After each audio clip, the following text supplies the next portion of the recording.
capítulo 1, verso 11. Vamos a estar viendo en esta tarde el verso 11 solamente. Vamos a estar poniendo, y como les decía, algunos servicios anteriores, de que yo creía que tomar este libro de Judá me iba a ser un poco corto, porque es un solo capítulo. Pero entrando apenas estamos en el versículo 11, cuando son 25 versos, creo que cada versículo es una exposición, probablemente hay versículos que llevan hasta 2 o 3 exposiciones. Queremos tratar de ser lo más fiel que podamos y poder dar a la iglesia, amén, la misma palabra que el apóstol y pastor Judá quería que la iglesia en ese momento entendiera, y que nosotros también hoy en día podamos entender esas palabras. Amén. Cuando lo tengan todos, me dan un fuerte amén en esta tarde. Judá 1:11. Amén. Amén. Esa es la palabra de Dios. Judá 1:11. Ay de ellos, porque han seguido el camino de Caín, se lanzaron por el lucro en el error de Balaam, y perecieron en la contradicción de Coré. Pueden tomar asiento en esta tarde. Oh Dios, una vez más, Señor, te pedimos, te suplicamos, Señor, que nos ayudes. Sobre todas las cosas, Dios, oramos a ti, Padre, de que nos ayudes a no acercarnos a tu palabra de manera familiar, de manera trivial, oh Dios, como algo más, sino que cada vez que vayamos a escuchar tu palabra, cada vez que vayamos a leer tu palabra, Dios, entendamos que es suya, Dios, una palabra santa, justa, verdadera, demandante, en labios, Señor, de personas débiles y pecadoras, Dios. Amado Dios, ayúdanos, Señor, una vez más te lo suplicamos en esta tarde, a poder trazar tu palabra con fidelidad, a poder, Señor, exponer tu palabra con claridad a tu pueblo, Señor. Dale al predicador las palabras exactas, Dios, que él pueda someterse, Señor, a las escrituras en esta tarde, que él no pueda desviarse, Señor, ni a diestra ni a siniestra. Señor, somete sus pensamientos, su voluntad, sus emociones a tu espíritu, Señor, en esta tarde, y que tu pueblo sea edificado una vez más, Señor, en esta tarde, en este día. Que Cristo sea glorificado sobre todas las cosas, oh Dios. Que tu corazón sea agradado. Que tu pueblo, Señor, entienda tu palabra, Dios mío. En el nombre poderoso de Jesús te damos gracias. Y todo el pueblo dice amén. Amén. Aleluya. Dale un fuerte aplauso al Señor en esta tarde.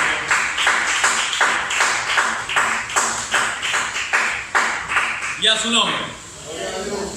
Le he titulado de manera sencilla en esta tarde a esta exposición Marca de los Apóstatas, porque eso es lo que el apóstol y pastor Judá nos deja ver, y ahí mismo el título le he titulado Celosos, Codiciosos y Rebeldes. Si hay algo que el apóstol y pastor Judá nos deja ver en el verso 11 de su carta, es que estas personas apóstatas, impíos, eran personas que estaban caracterizadas por el celo, por la codicia y por la rebeldía.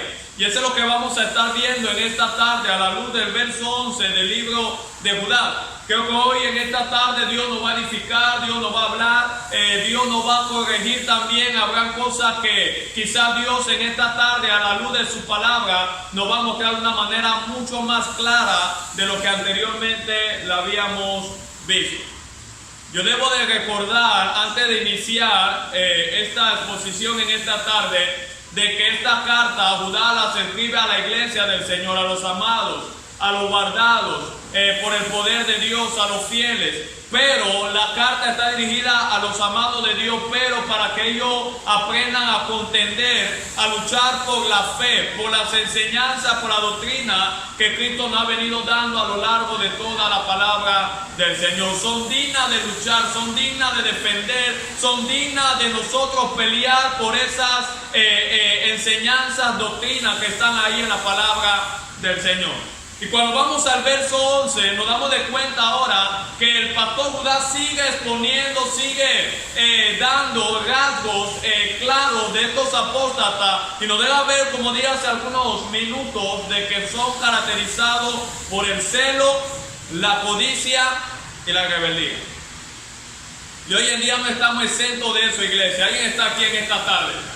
Hoy en día podemos ver personas dentro de la iglesia del Señor, dentro del pueblo de Dios, que son personas celosas. Le da celo ver a su hermano crecer, le da celo ver a su hermano de repente ser usado por el Señor. Podemos ver personas caracterizadas por la codicia hacia el dinero, y también personas rebeldes dentro del pueblo de Dios que no se someten a nadie. Quieren hacer lo que le da la gana. Vamos a estar viendo varios textos también en esta tarde, así que les pido que tengan mucha paciencia. Qué bueno es Dios, amén, que creo que hoy no vamos a tener tanta calor, pero Dios es bueno, y a su nombre. Leamos el verso 11 una vez más. Dice la Biblia, en el nombre de Cristo: ay de ellos, porque han seguido el camino de Caín y se lanzaron por el lucro en el error de Balaam, y perecieron en la contradicción de Coré. Ay de ellos. Digan conmigo, ay de ellos. Lo primero que el pastor Judá nos deja ver de una manera clara sobre esta persona es un ay. Digan conmigo, ay. Una vez más, ay.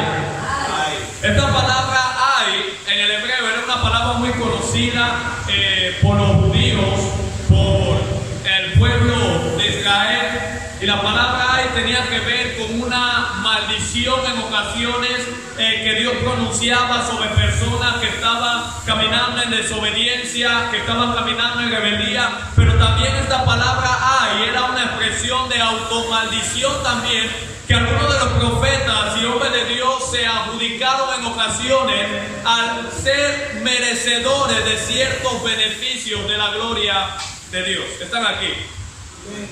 Y a su nombre. ¿Están aquí? Pues me digo, esta expresión ay del pastor Judas es una frase típica de los profetas del Antiguo Testamento, también de los apóstoles del Nuevo Testamento y de Cristo. Se usaba de manera repetitiva esta palabra ay. Yo quiero que veamos varios textos para que usted pueda entender la descripción o la expresión que Judá está utilizando para estos apóstatas y personas falsas que estaban dentro de la iglesia del Señor. Yo le invito a que vaya conmigo al libro de Isaías, brevemente. Isaías, a su nombre.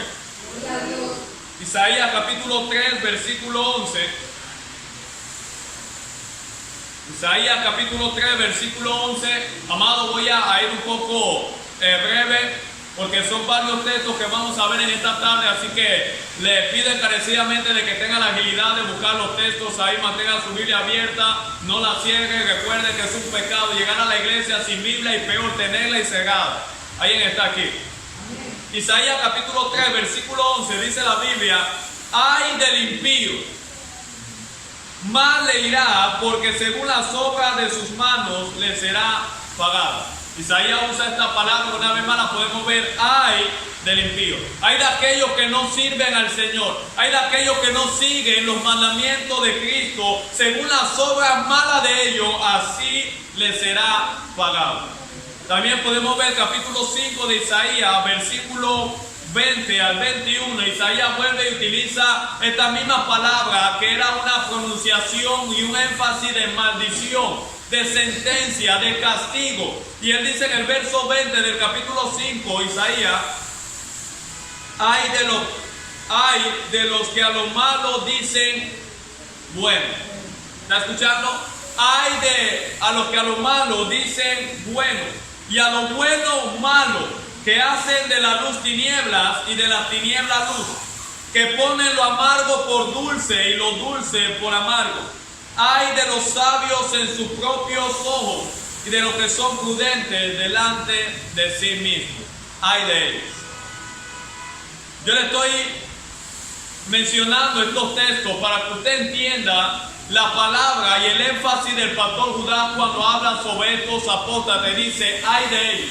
Y por eso vamos a ver varios textos de cómo esta palabra era una palabra dura que utilizaban los judíos para denotar sentencia, castigo, maldición sobre una persona. Isaías nos dice en el verso 20, el capítulo 5, leíamos de que hay de los que a lo bueno le llaman malo, a lo malo le llaman bueno, a lo amargo le llaman dulce, a lo dulce le llaman amargo, que hacen de las tinieblas luz y de la luz tinieblas. Ay de ellos, su castigo está pronto. Y a su nombre. Amado, y déjeme hacer un paréntesis brevemente, no estamos lejos de esos tiempos. Hoy en esta generación, si hay algo que ha hecho, es que ha tomado lo bueno y le ha llamado malo, y a lo malo le llaman bueno, como hemos venido viendo, a lo que es de Dios le llaman del diablo. Usted está en la iglesia y empiezan a ocurrir ciertas manifestaciones, movimientos, entre comillas, del Espíritu Santo, y usted le pide, ya sea al líder, al pastor, a la iglesia, dame base bíblica para eso. Te dicen, tú eres del diablo, todo tú lo quieres cuestionar, todo lo quieres examinar, todo lo quieres evaluar. A lo malo le han llamado bueno y a lo bueno le han llamado malo. Ay de ellos. Han convertido la luz de Dios en tiniebla. Han llevado la gracia de Dios a un libertinaje. ¡Ay de ellos! Y a su nombre. En el mismo libro de Isaías, capítulo 6, me escuchan todos. Verso 5, Isaías vuelve y utiliza esta palabra, pero no hacia una tercera persona, sino hacia sí mismo. Dice la Biblia, capítulo 6 de Isaías, verso 5. Entonces dije, ay de mí, que soy muerto, porque siendo hombre inmundo de labios y habitando en medio de pueblo que tiene labios inmundos, han visto mis ojos al Rey, Jehová de los ejércitos. Es decir, ahí está diciendo, yo soy un inmundo, mis labios son inmundos, y ahora yo he tenido la dicha, yo he tenido la bendición, he tenido el privilegio de que mis ojos vean a Dios. Ay de mí ante tanta santidad y al ver su propio pecado. Amado, déjeme decirle algo un momento.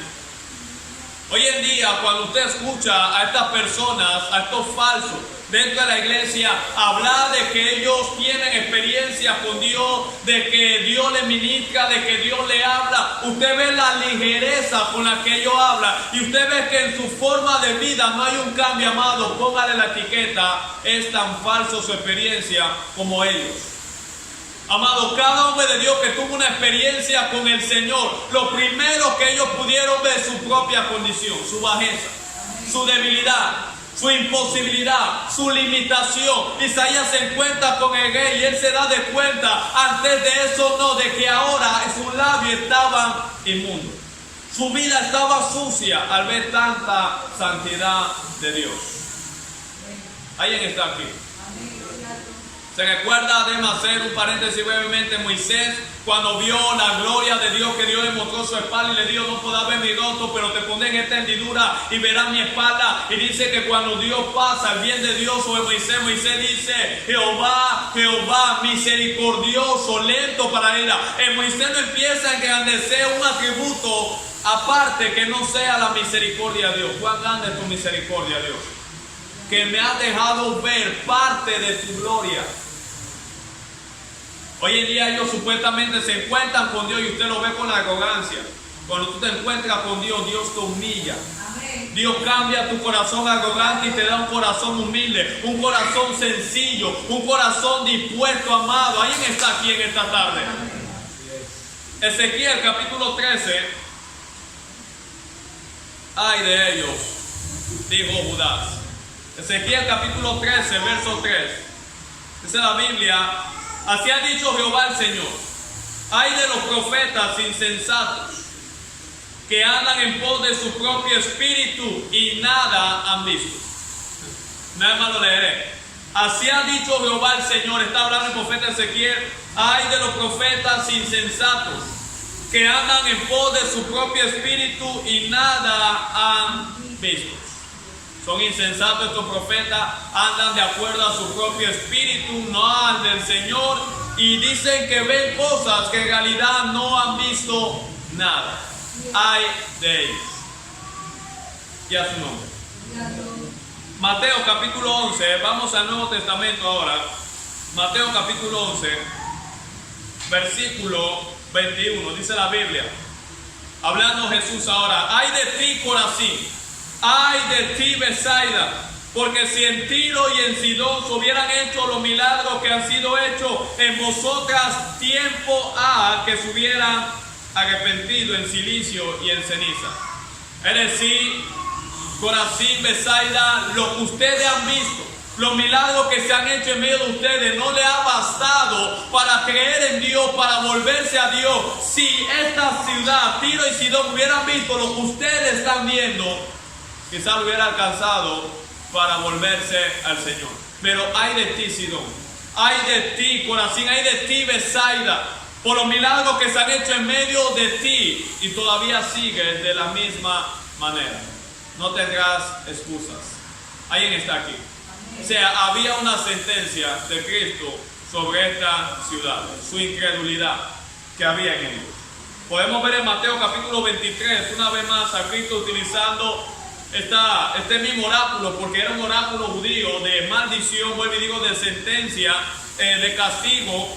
En Mateo capítulo 23, verso 13, Cristo dice: más, ay de vosotros, escribas y fariseos, hipócritas, porque cegáis el reino de los cielos delante de los hombres, pues ni entráis vosotros, ni dejáis entrar a los que están entrando. ¡Ay de vosotros, escribas y fariseos! La misma palabra puede aplicar para aquellas personas que están siendo de estorbo para otros, para que puedan llegar al Señor. La misma palabra se puede utilizar hoy en día. ¡Ay de ustedes, que no entran, pero no dejan entrar tampoco a los demás! ¡Ay de ustedes! Y eso a lo largo de toda la escritura tuvo palabras duras para estas personas. Le llamó hijo del diablo, le llamó merecedores del infierno, y a su nombre. En Mateo capítulo 26 vemos una vez más, verso 24, dice la Biblia: a la verdad el Hijo del Hombre va, según está escrito de él. Mas ay de aquel hombre por quien el Hijo del Hombre es entregado, bueno le fuera a ese hombre no haber nacido. Palabras para Judas Iscariote, para el traicionero, para aquel que vendió a Cristo. Ay de aquel hombre que ha de entregarme, ay de aquel hombre que ha de traicionarme, bueno le hubiera sido a él no haber nacido, porque el castigo que le va a tocar a este hombre por su entrega, entregar al Hijo de Dios, entregar al Mesías, entregar a Cristo, implicaba un castigo enorme. Y todos sabemos el destino de Judá siempre fue del diablo, siempre.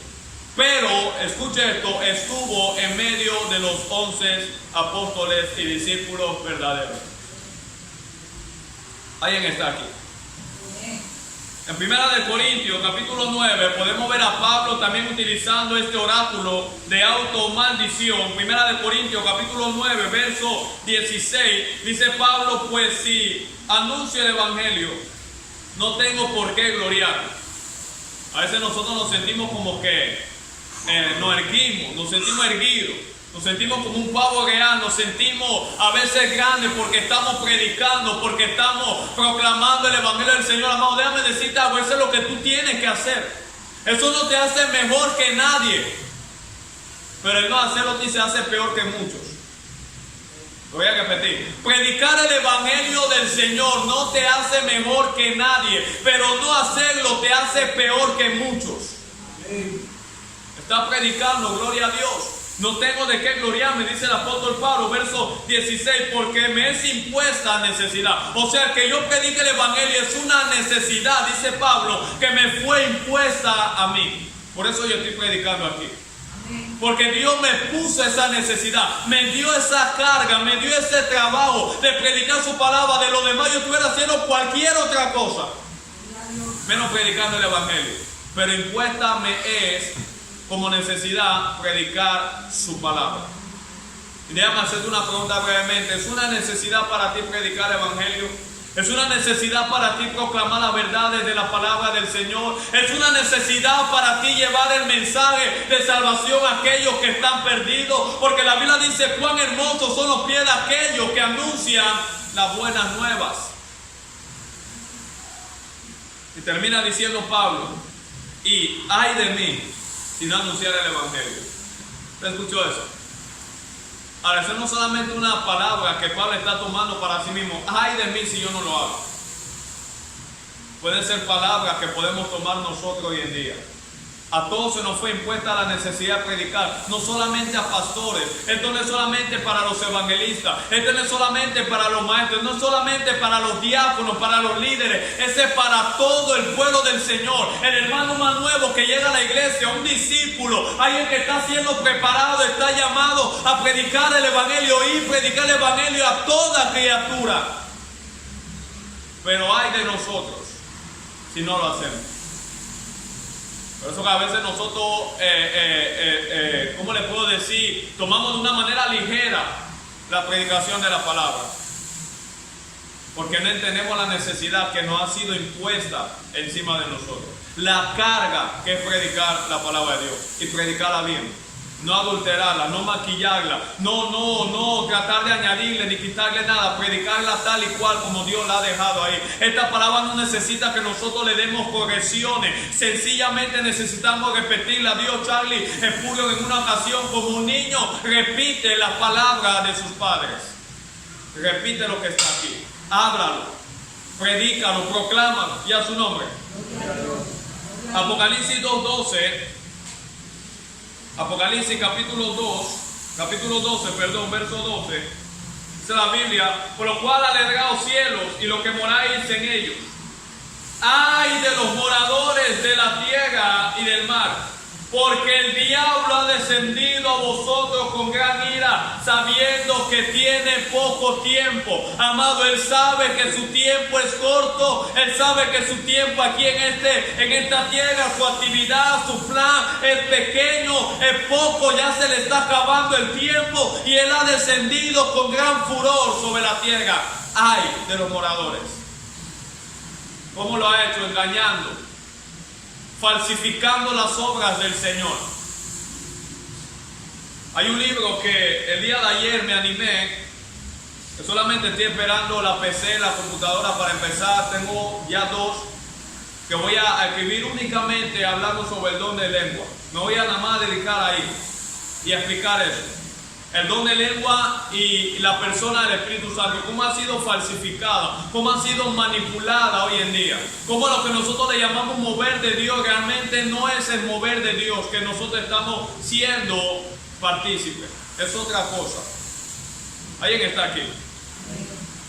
Este ay del apóstol Judas, volviendo al libro de Judas, verso 11 del capítulo 1 de Judas, dice: ay de ellos. Este ay de Judas era también una advertencia a aquellos que iban a escuchar sus palabras y a aquellos también que iban a leer, de que no permitieran que estos apóstatas, estos impíos que no tenían el Espíritu Santo, que habían llevado la gracia de Dios a un libertinaje, lo arrastraran en su engaño y maldad a la iglesia del Señor. Y es la misma razón por la cual Dios nos está hablando en esta tarde, de que no nos dejemos engañar, no nos dejemos arrastrar por la maldad, por la falsedad y por el engaño de estos impíos que están en la iglesia del Señor.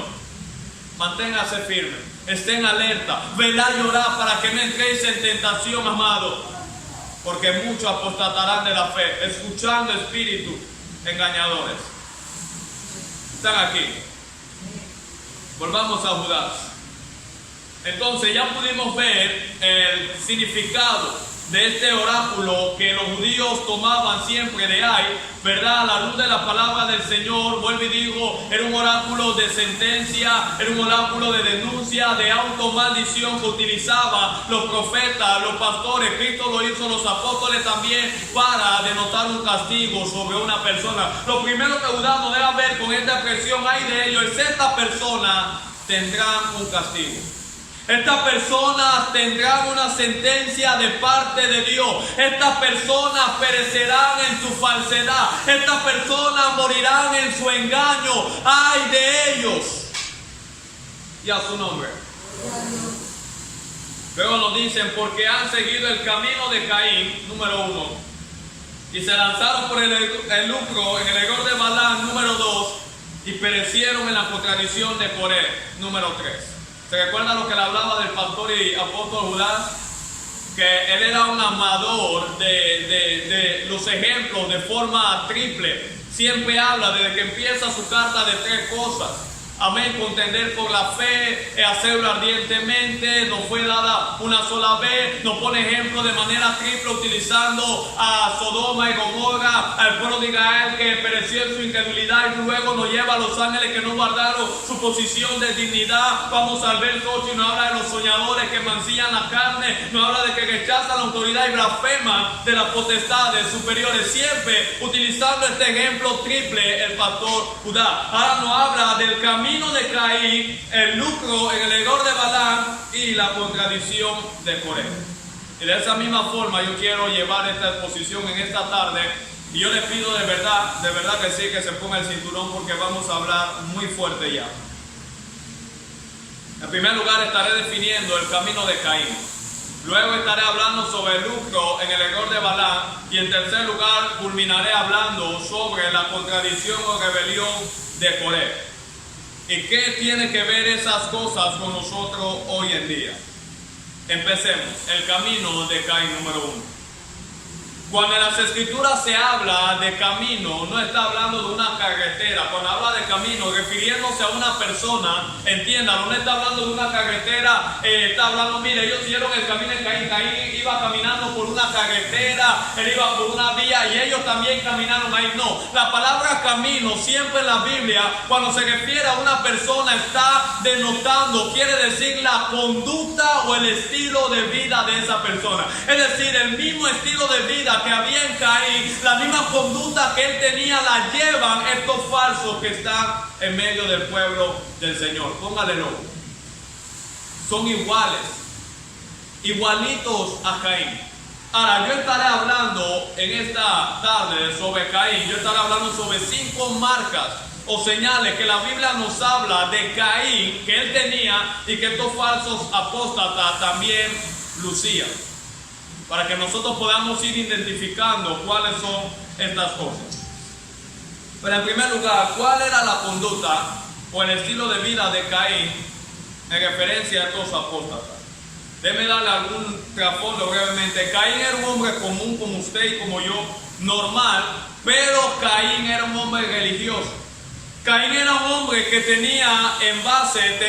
religioso en base al conocimiento de Dios que le habían dado a sus padres, Adán y Eva. Caín no conocía a Dios de manera personal, sino que sus padres le habían hablado acerca de Dios, y él era un hombre religioso en cierta medida por el conocimiento que había recibido de sus padres. Y a su nombre.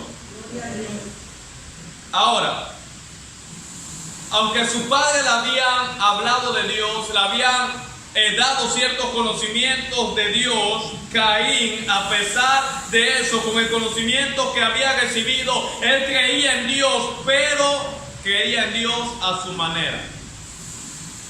O sea, no como se lo habían dado sus padres.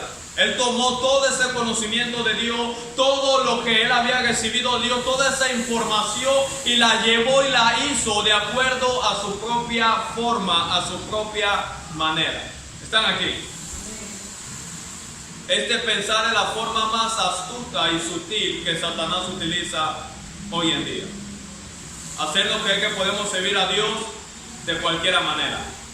Hacernos pensar de que nosotros podemos entrar al cielo de cualquier manera.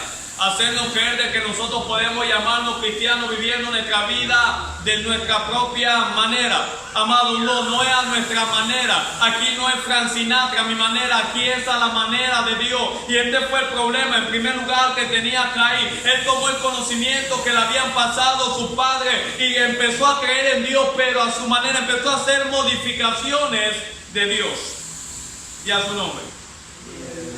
Lo mismo hacen los apóstatas hoy en día, y lo mismo hacen los apóstatas mostrándole al pueblo a un Dios, no el de la Biblia, no el Dios verdadero, a un Dios incompleto, a un Dios a su manera, a un Dios que es Papá Noel, a un Dios que quiere darte todo lo que tú quieras, a un Dios que está más interesado en tu sueño, en tu anhelo, que en salvarte de tu pecado. Y a su nombre. ¿Están aquí? Estos apóstatas habían modificado a Dios. Y todo por nuestra limitada, débil y pecaminosa mente y corazón. Ahora, como le dije, vamos a ver 5 evidencias o características que había en la vida de Caín que nosotros podemos observar hoy en día de cómo estos apóstatas siguieron o tenían el mismo estilo de vida o conducta que tenía Caín. Y a su nombre. En primer lugar, tome nota. La primera evidencia y característica que podemos ver en Caín era que Caín tenía un concepto pobre y altamente bajo de Dios y su camino. Caín tenía un concepto pobre y altamente bajo de Dios y su camino. El concepto que Caín tenía de Dios no era un concepto correcto, no era el concepto adecuado, no era un concepto bíblico, no era el concepto verdadero, sino un concepto bajo y pobre de Dios, pero también de los caminos de Dios. Lo que Caín sabía de Dios, escúcheme esto, era por información de sus padres y no por un conocimiento personal de Dios. Y así hay muchas personas que piensan que porque nacieron en un hogar cristiano, que piensan porque los padres le enseñaron la Biblia, ya ellos son cristianos, ya ellos son hijos de Dios. No, amado, tú necesitas tener un encuentro personal con Cristo como Señor y Salvador. Por lo contrario, aunque tú sepas ciertas cosas de la Biblia, aunque tú hayas nacido en un hogar cristiano, aunque tú nunca hayas tenido actividad y relación en el mundo, amado, tú estás camino al infierno. Y a su nombre. De ahí que un concepto de tal índole bajo, pobre de Dios, como lo tenía Caín, lo llevó a ofrecerle y a darle a Dios cualquier cosa. ¿Por qué usted cree que Caín ofreció cualquier cosa a Dios? Miren que la ofrenda de Caín fue distinta a la ofrenda de Abel. ¿Sabe por qué? Porque el concepto que usted tenga de Dios, de esa misma manera usted le va a dar a Dios. Lo voy a volver a repetir, amado, porque necesitamos escuchar eso. El concepto que usted tenga de Dios, de esa misma forma usted le va a dar su ofrenda a Dios. Su ofrenda será proporcional a Dios de acuerdo al concepto que usted tenga de Él. Caín le ofreció prácticamente la sobra, nada, porque ese era el concepto que él tenía de Dios. A Dios le puedo dar cualquier cosa. Mira, no tengo mucho, pero dame darle esto. Quizás tengo esto, pero dame apartar lo mucho para mí, dame darle lo poquito a Dios. Ahí empezó la desviación de la iglesia, amado, con un concepto pobre y bajo de Dios. Ese concepto, amado, vuelvo y digo, llevó a Caín a darle a Dios cualquier cosa. Ahora, cuando yo hablo de cualquier cosa, yo estoy hablando de algo sin valor. Caín no le dio algo valorante a Dios, sin esfuerzo, nada significante. Y ese es el problema cuando anima a la iglesia. Hemos estado acostumbrados a darle cualquier cosa a Dios. Que lo que le vamos a dar a Dios no nos implique esfuerzo alguno. Que no sea algo que tenga valor. Le damos lo que menos valoramos a Dios. Señor, coge esto. Porque ese es el concepto que usted tiene de Dios. No sé si estoy hablando con la gente correcta aquí en esta tarde. Amado, el concepto que usted tenga de Dios será la misma manera que usted se va a dar a Él. Como el concepto es bajo y Dios no, como el concepto de Dios es bajo, Dios no va a ser temido. ¿Por qué la gente peca sin temor de Dios? Porque ese es el concepto que tiene Dios, un Dios de amor, un Dios lleno de gracia, que en realidad sí lo es en parte, pero ese Dios, vuelvo y digo, no es justo, no es santo. Ahora usted puede pecar, usted no tiene que tener temor de Dios, usted puede bregar y jugar con malos pensamientos en su mente por día, por semana, y usted sabe que Dios es bueno, por eso usted vive como le da la gana. Por eso que a la hora de venir a la iglesia y darle a Dios lo que Él se merece, le damos cualquier cosa. Porque la realidad, amado, Dios me lo hablaba y yo le he venido entendiendo ahora que es el concepto que usted tiene en la mente. Por más que usted le diga, amado, a Dios se le da lo mejor, a Dios no se le da cualquier cosa, a Dios se le da la primicia, a Dios se le da lo más grande porque Él es grande, amado. La gente sigue dándole lo que le da la gana a Dios porque es el concepto que tiene de Dios en su mente, en su corazón. El problema no es cómo dan, el problema es el concepto que tiene y por ahí debemos empezar. Porque Dios, el Dios de esta generación es muy pequeño. El Dios de esta generación es muy light. El Dios de esta generación no es temido porque es tan bajo. Por eso Dios no es holgado, Dios no es respetado por el pobre concepto que tenemos de Dios. Vamos a Génesis un momento para que veamos la vida de Caín y a su nombre. Génesis capítulo 4, verso 1 al 5. Y a su nombre. El concepto de Dios que tengamos será proporcional al servicio que le demos a Dios. Génesis capítulo 4, verso 1 al 5. Dice la Biblia: conoció a Adán a su mujer Eva, la cual concibió Dios a luz a Caín, y dijo: por voluntad de Jehová he adquirido varón. Después dio a luz a su hermana Abel, y Abel fue ¿qué? Pastor de ovejas, y Caín fue ¿qué? Labrador de la tierra. Y aconteció andando el tiempo que Caín trajo del fruto de la tierra una ofrenda a Jehová. Digan conmigo: una ofrenda a Jehová. Una vez más, una ofrenda. Dice: y Abel trajo también de los primogénitos de sus ovejas. Mira lo que Abel trajo: de los primogénitos, lo primero de sus ovejas, de lo más gordo de ellas. Mira la diferencia. Y miró Jehová con agrado a Abel y a su ofrenda. No solamente a Abel, sino a su ofrenda. No solamente a su ofrenda, sino a Abel también. Porque cuando tú vienes a la iglesia, Dios solamente no está viendo la ofrenda que tú le vas a dar. Y ahora te voy a explicar: cuando hablamos de ofrenda siempre nos viene dinero, y eso implica también ofrenda, pero también cómo tú te das a Él en alabanza, en adoración. Dios está viendo eso, y Dios va a ver tu ofrenda, lo que tú le das, tu alabanza, tu adoración, y puede que te mire con agrado como puede que te mire con desagrado. Porque ahora tú viniste con todos tus problemas hasta la iglesia a lamentarte, amado. No. Por eso que en Israel había un muro de los lamentos antes de llegar al templo. Usted quiere lamentarse, vaya allá al muro. Cuando venga al templo, alabe, adore, salte a Dios. Amén. Está empujando la gente: levante la mano, en un grito de júbilo a Dios. ¿Eso qué, amado? En la iglesia. El problema es el concepto que tenemos. Usted no sabe lo que yo estoy pasando. ¿Cómo? Usted no sabe tampoco lo que yo puedo estar pasando. Las cosas no van en mi vida como yo quisiera, pero el concepto de Dios, Dios es más grande que mi problema. Él es más grande que yo mismo.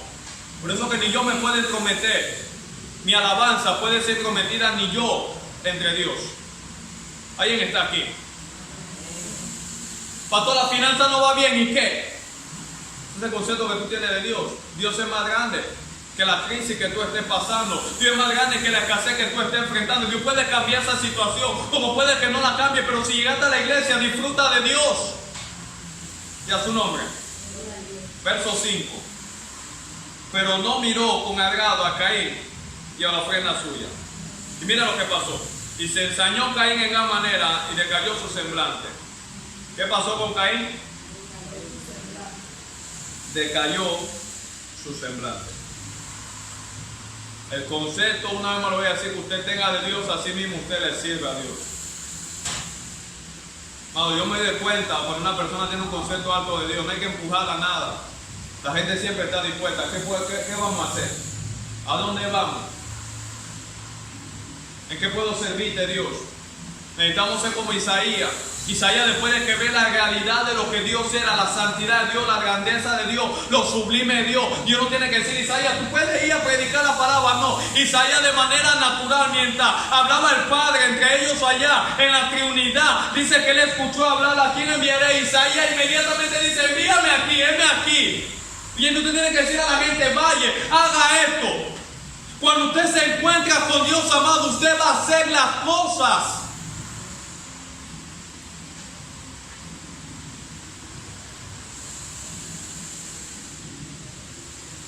A su nombre.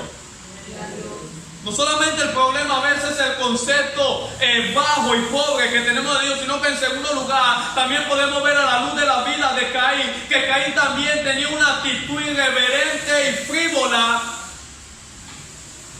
que causó un desagrado a Dios. Una actitud irreverente. Dice que le trajo una ofrenda a Dios del fruto de la tierra. Pero mira la descripción cuando habla de Abel. Dice que Abel trajo lo primogénito de sus ovejas, porque él entendía que a Dios se le da lo primero. A Dios se le da la prioridad, a Dios se le da lo más importante, a Dios se le da lo de más valor, a Dios se le da lo que tiene más calidad, a Dios se le da lo más grande, no lo que a ti te sobra, amado, lo más grande, lo más valioso, porque Él es Dios. ¿Alguien puede entender eso en esta tarde? Él no es una opción más, Él es Dios. Amén. Echa a un lado todo tu quehacer y pon a Dios en primer lugar y tu vida va a cambiar. Pastor, pero yo le doy tiempo a Dios. ¿Qué tiempo le da Dios? El último. Te levantas y te olvidaste de Dios. Te acordaste del esposo, de la esposa, de los hijos, la escuela, de que tienes que cocinar desayuno y ahora que te va a acostar a dormir te acordaste de Dios. Ese es el concepto que tiene a Dios. Por eso es tu actitud irreverente y frivola ante Dios. Ahora yo le doy la sobra a Dios, estoy cansado. Señor, una oración ahí rapidita, porque el Señor sabe. El Señor no sabe nada. Hágame el favor, dejemos de ser sinvergüenza. Dejemos la mediocridad que le queremos dar a Dios. Amado, el mundo le da lo mejor al diablo y nosotros queremos venir a la iglesia a darle lo que sea al Señor como si Él fuera poca cosa. Lea cuánto costaba, cómo fue la construcción del templo, cómo fue la construcción del arca, estaba todo cubierto de oro. Usted quiere una iglesia pobre, el techo cayéndose abajo, esa es humildad, hágame el favor. Esa es falsa humildad, ese es orgullo lo que hay en tu corazón. Esa es dureza. El mundo monta un evento para el diablo, para sus seguidores, y hace lo mismo, ponen una tarima bien, todos. Nosotros vamos a hacer algo y hacemos las cosas mediocres, porque ese es el concepto que tenemos de Dios. Primero mi deuda, primero mi familia, después Dios. Por eso tú no ves la bendición de Dios en tus finanzas, porque ese es tu concepto, que todas esas cosas vienen primero que Dios. Pero tú tienes un concepto grande, que Dios es el proveedor, de que Dios es grande, de que Dios puede, si tú lo pones en primer lugar, Él lo ha dicho, buscar mi reino, mi justicia, Él te va a bendecir, Él va a abrir puertas, amado. No tuviéramos este rollo hoy en día. ¿Alguien está aquí? Amado, escucha lo que le voy a decir. Nuestra actitud y ofrenda a Dios va a ser determinada de acuerdo al concepto que tengamos de Él. Por eso vuelvo y digo que Caín le ofreció cualquier cosa, porque su concepto de Dios era de la misma manera que Él ofrendó. Ni siquiera, y se lo pruebo, hubo una preparación anticipada a la hora de llegar delante de Dios, como no la hay en nosotros. No nos preparamos anticipadamente para venir a la iglesia.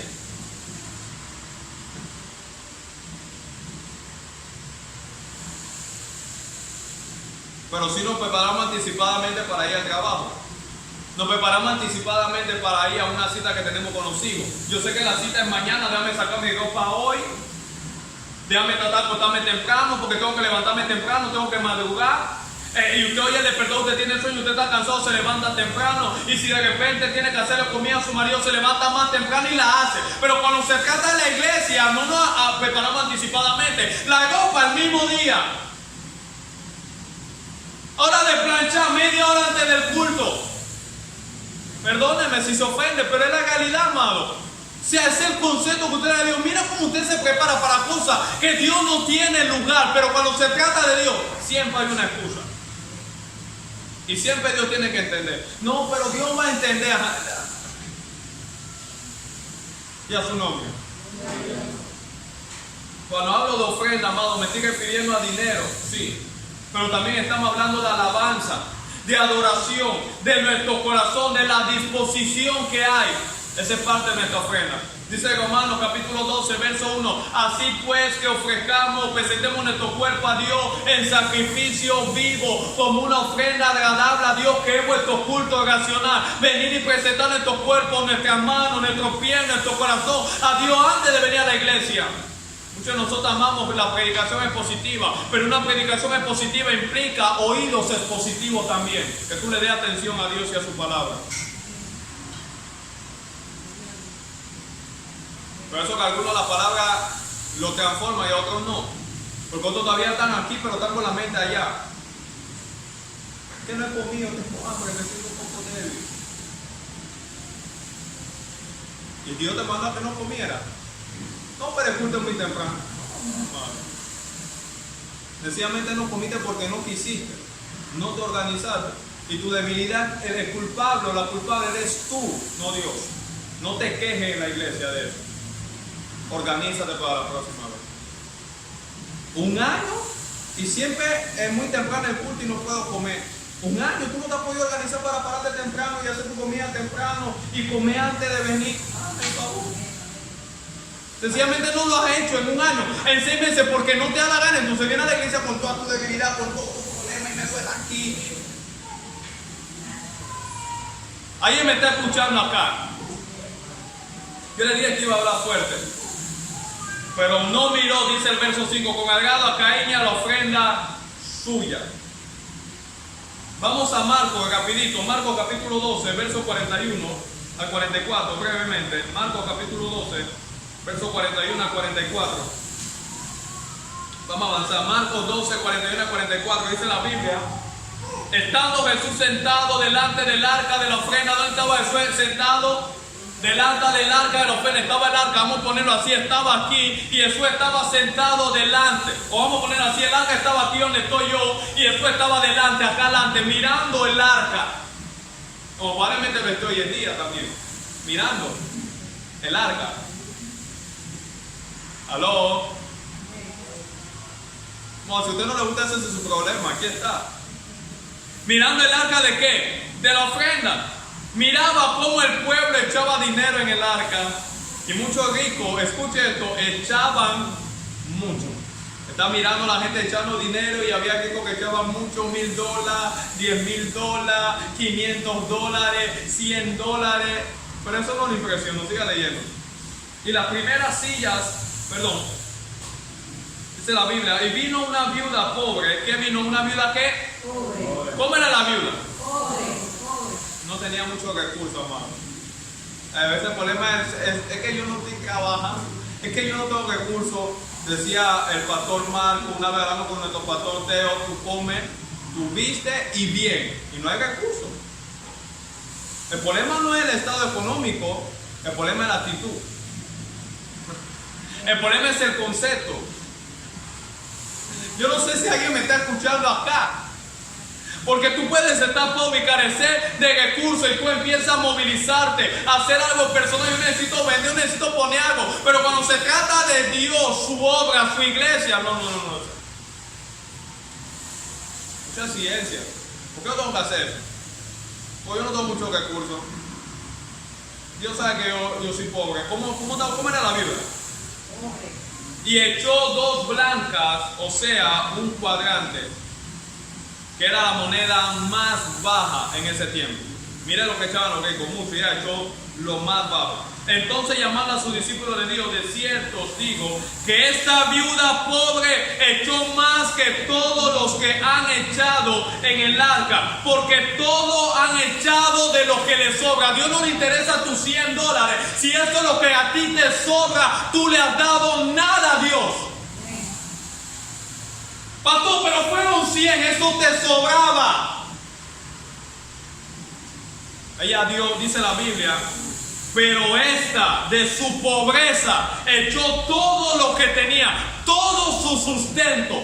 Todo sustento puede ser $5, que era lo que tú tenías. Yo no estoy mandando que lo haga, pero puede ser $5, que era lo único que tú tenías. Señor, yo te lo voy a dar. Ese es para ti, Señor. Tú eres grande. Yo quiero honrarte, yo quiero agradecerte. No tengo mucho, no sé cómo vamos a comer, Dios, pero yo creo que tú vas a hacer algo. Pero yo quiero honrarte, Dios. Estoy agradecida que en mi pobreza me han sustentado, Dios. No me he muerto de hambre todavía. Estoy viva, tómalo, Dios. Ese es todo lo que tengo. Pero viene uno con un billete de 50, pero de sobra.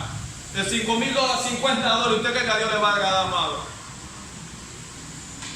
Tiene mano, tiene pie y usted está ahí en la banca. Y viene uno que no puede ni saltar bien, que le falta un pie y está ahí saltando para Dios. Y usted hay que empujarlo, amado, porque ese es el concepto que usted tiene de Dios.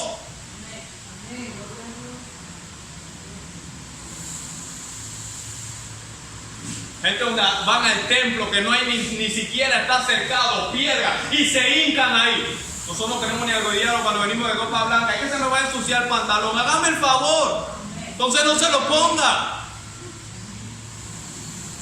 El pastor, a veces yo siento ganas de saltar y dar una alabanza a Dios, pero yo no sé qué va a decir el que está al lado mío. Ese es el concepto que tú tienes de Dios. A mí no me importa. Lo que diga la gente es Dios.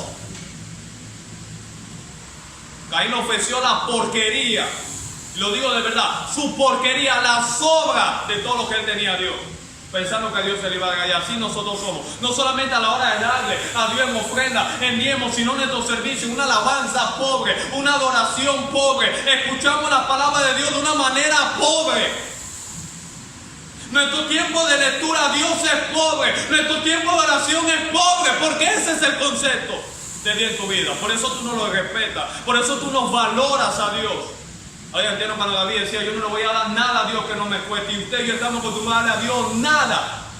Y lo que le damos, cosas que no nos cuestan.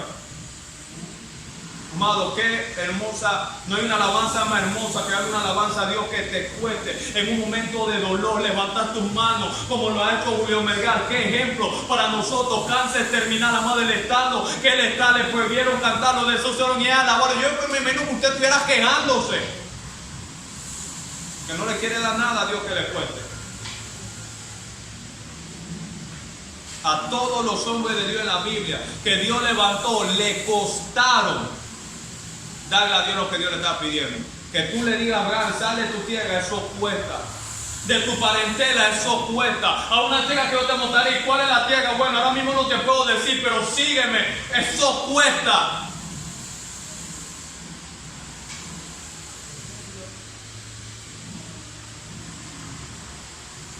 ¿Alguien está aquí?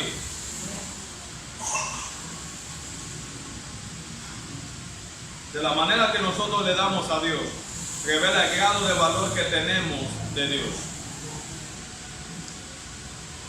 Yo fui bendecido cuando Dios me hablaba esto. Yo dije, ya yo entiendo cuál es el problema de muchos cristianos hoy en día. Yo pensaba que el problema era el ánimo, no, el problema es el concepto que tienen de Dios.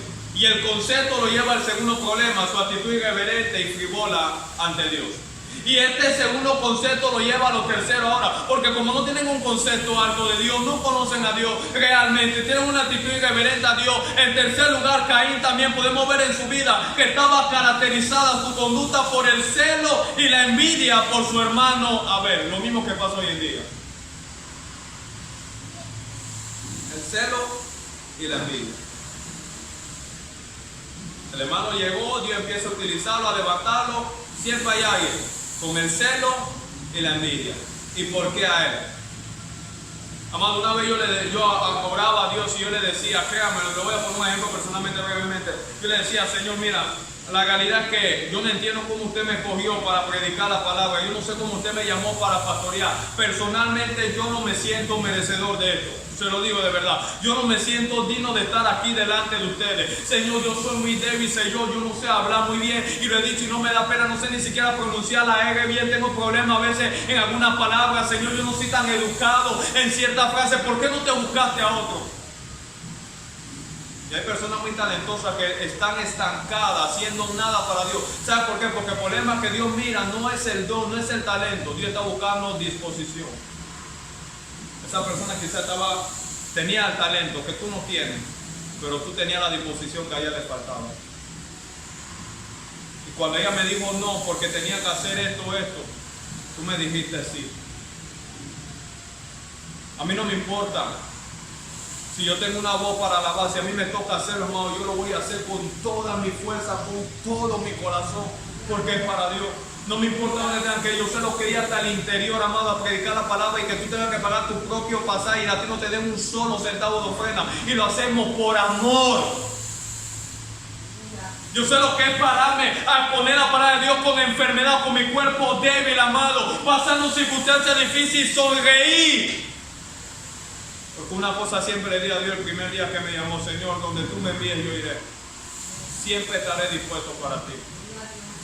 Siempre. ¿Alguien me está escuchando acá? Celo en el griego es la palabra celos con Z. Note que la palabra celo que estamos hablando es con C. La palabra en el griego para celo es con Z. Y de ahí donde había un grupo de personas dentro del grupo de los fariseos y saduceos que se llamaban los celotes. De ahí viene esa palabra celo, de los celotes.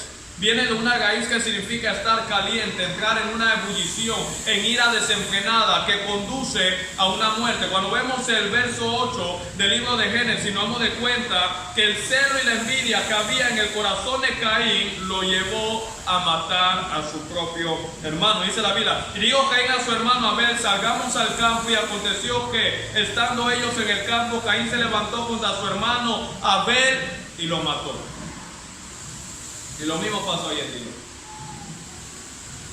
Terminamos matando el ánimo de las personas que llegaron muy motivadas, dispuestas a hacer algo para Dios, pero como según nosotros no tenía que ser ella, no tenía que ser él, porque nosotros nos habíamos preparado, pero nunca estábamos dispuestos a hacer nada. Entonces viene el celo y la envidia. Alguien está aquí. Número 4, también podemos ver en la vida de Caín, que Caín mató y destruyó de esa misma manera, como vimos en antes, por medio del celo y la envidia, a su hermano Abel. Eso fue lo cuarto que ocurrió. Es el mismo interés y deseo de los apóstatas de hoy en día. Sea consciente o inconscientemente, destruir a los creyentes genuinos, a las ovejas y a los hermanos en la fe. De ahí cuando Jesús dijo: el ladrón no vino para matar, ustedes destruir, no hablando del diablo, hablando de los apóstatas, hipócritas, fariseos, escribas, que eran ladrones y salteadores, que venían a matar, a hurtar y a destruir la vida abundante que ahora Dios venía a traer para su redil, para sus ovejas, para sus hijos. Y en quinto lugar, avanzo para ir concluyendo, podemos ver que Caín hizo todo lo anterior. Esto es interesante, porque era impío. Digan conmigo: era impío. Era del diablo, no era de Dios. Aunque sabía ciertas cosas de Dios, Caín, nos muestra la escritura, era del diablo. Dice la Biblia en Primera de Juan, vamos a ver esos dos textos brevemente. ¿Alguien está aquí en esta tarde? Primera de Juan, capítulo 3, versículo 12. No como Caín, que era de qué, del maligno, y mató a su hermano. ¿Y por qué causa lo mató? Porque su obra era mala y la de su hermano era justa. ¿Era de quién? Del maligno. Y así mismo son los apóstatas. Los apóstatas son del diablo, no son de Dios, pero están en medio del pueblo del Señor, pero no son de Dios. Son como Judas, están en medio de los discípulos, pero son del diablo. Por eso que Dios tuerce en la Biblia. Hebreos 11:4 dice la Biblia una vez más: por la fe Abel ofreció a Dios más excelente sacrificio que Caín, por lo cual alcanzó testimonio de que era justo, dando Dios testimonio en sus ofrendas, y muerto aún habla por ella. Ahí vemos una vez más la diferencia entre Abel y Caín. Abel es Dios lo más grande porque tenía un concepto de Dios adecuado. En segundo lugar, brevemente, para ir avanzando, la Biblia, el apóstol Judas también nos habla del lucro, del error de Balaam. Judas hizo referencia al camino de Balaam, como también lo hizo el apóstol Pedro. En su segunda carta, vamos a segunda de Pedro brevemente. Alguien está aquí, verso 2, capítulo 2, verso 15. Segunda de Pedro, capítulo 2, verso 15. Dice: han dejado el camino recto y se han extraviado siguiendo el camino de Balaam, hijo de Beor, el cual amó el premio de la maldad. Fue reprendido por su iniquidad, pues una muda bestia de carga, hablando con voz de hombre, refrenó la locura del profeta. Este Balaam era profeta, amado, pero era un profeta loco. Y a veces te escuchan los profetas hoy en día que los profetas son así locos. No, tengan cuidado. Quizás están dentro de la locura de Balaam, estos que andan hoy en día profetizando y hablando cosas realmente que no vienen de parte del Señor. ¿Alguien está aquí? Amado, Pedro y Judas nos muestran el camino de Balaam, pero el apóstol Juan y profeta nos muestra que no solamente había una conducta, porque ya le dije que el camino se refiere a la conducta, estilo de vida de Balaam, sino que había una doctrina que también Balaam tenía. Vamos a Apocalipsis rápidamente, capítulo 2, verso 14, y a su nombre.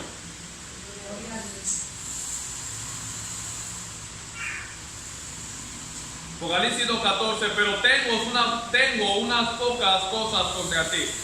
Hablando Cristo a la iglesia de Pérgamo, que tienes ahí a los que retienen la doctrina de Balaam. No solamente es una conducta, hay una enseñanza de este falso profeta. Es un espíritu que enseñaba a Balá a poner tropiezo ante los hijos de Israel, comer de cosas sacrificadas a los ídolos y cometer fornicación. De ahí usted ve que la fornicación y la inmoralidad ha tomado lugar dentro de la iglesia, no solamente por la conducta de este espíritu demoníaco que hay de Balá dentro del pueblo del Señor, sino también por la doctrina que hay hoy en día.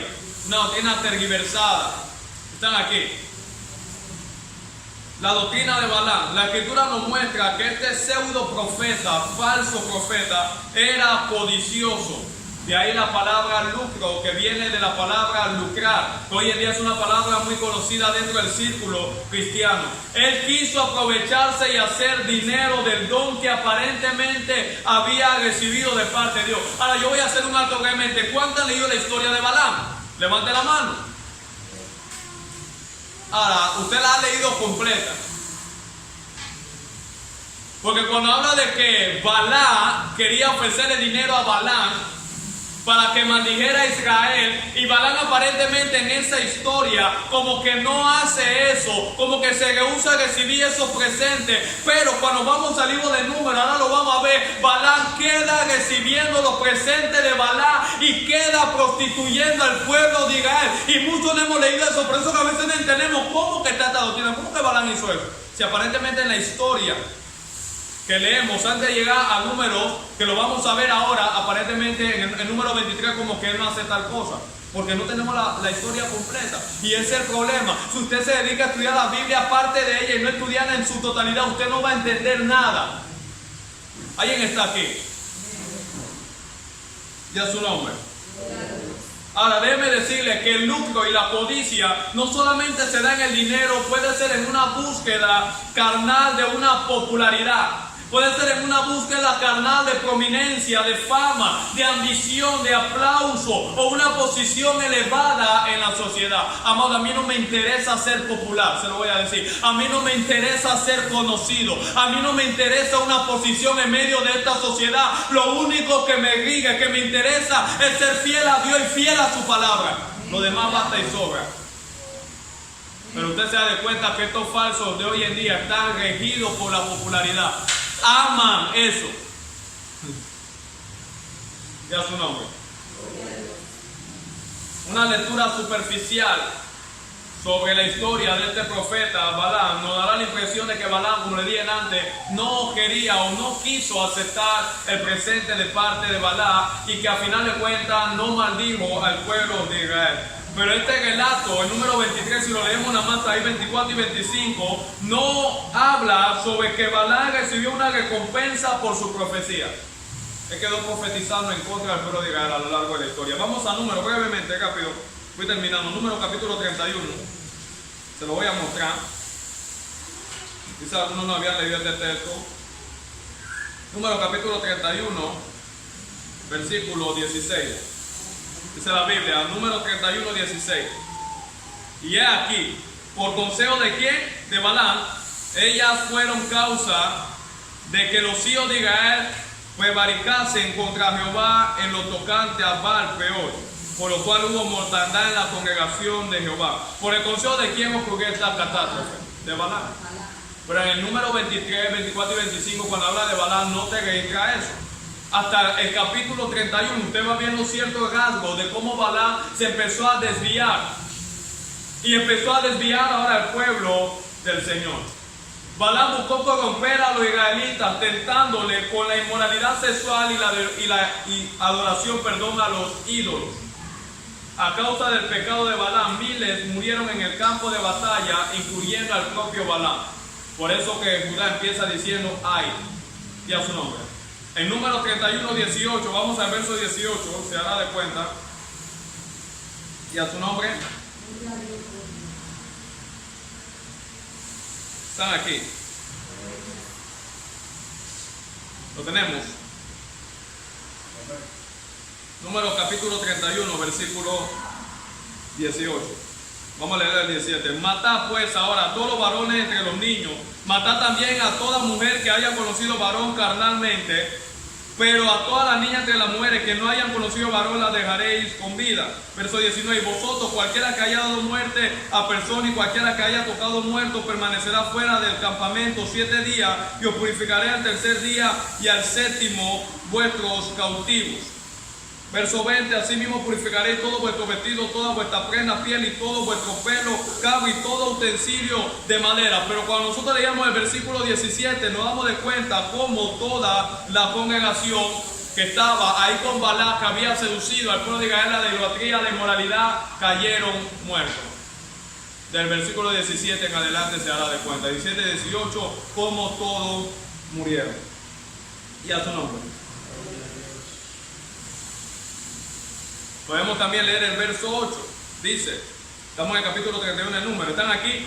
Amén. Mataron también entre los muertos de ellos a los reyes de Madián, Evi, Reque, Sur, Ur y Reba. 5 reyes de Madián. También a quién? A Balán, hijo de Beor, mataron a espada. Ahí también nos muestra cómo Balán también murió en su pecado. Vuelve de ahí la expresión de Judas, ay de ellos. Balaam no amaba a Israel, no amaba a Dios, sino al dinero. Y por su amor al dinero vendió a Israel al rey Moab. Esa es una historia, pues digo que de que usted viene del capítulo ya 28 en adelante, usted se hará de cuenta. No tengo el tiempo para empezar a desglosar todo eso, pero voy al tercer punto para concluir ya en esta tarde, la contradicción y rebelión de Coré. Vamos a Judá de nuevo, brevemente para terminar. Ya vimos el camino de Caín, ya vimos el lucro del error de Balaam, y ahora veremos la contradicción o rebelión de Coré. Están aquí. Hay de ellos porque han seguido el camino de Caín, se lanzaron por el lucro en el error de Balaam y perecieron en la contradicción de Coré.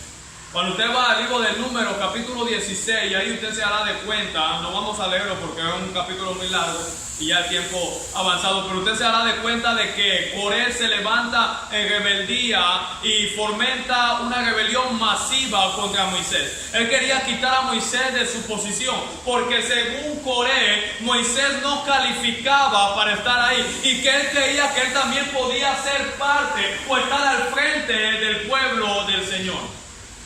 Y de ahí la Biblia nos habla en número 16 de cómo Dios se encendió en ira contra Coré y todos aquellos que habían seguido a Coré, que se habían reunido en contra de Moisés. Dice la Biblia que la tierra se abrió y tragó vivo a todas esas personas.